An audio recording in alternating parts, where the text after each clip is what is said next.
네, 이번에 새 모자 살해 사건, 부인과 중학생, 초등학생 아들 둘을 숨지게 한 뒤 범행을 숨긴 채 119에 신고한 40대 남성이 구속됐습니다. 구속영장 실질 심사에 출석한 남성은 계획 범행을 인정하며 미안하다고 말하면서도 피해자에게 책임을 돌리기도 했는데요.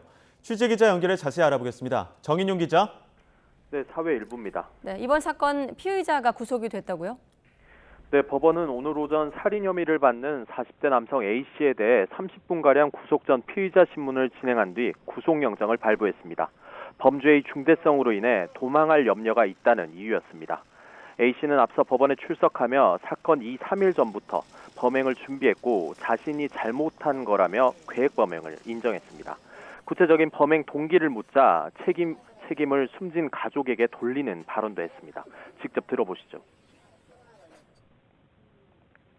7년간에 어떤 일이 있었는지 제 나름대로 열심히 조사를 했거든요. 제 어머니는 버려졌고 저는 뭐 ATM 기계가처럼 일만 시키고 뭐 조금씩 우라가 쳐서 그런 것 같습니다.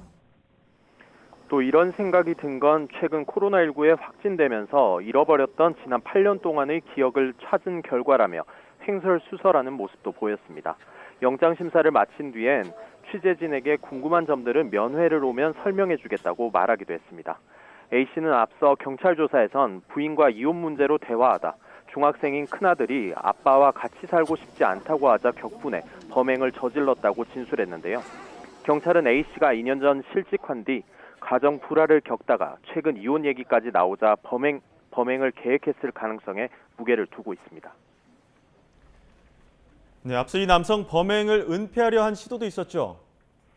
네, 경기 광명시에 있는 아파트에서 A씨가 아내와 중학생, 초등학생 두 아들을 살해한 건 지난 25일 저녁 8시 전후였습니다.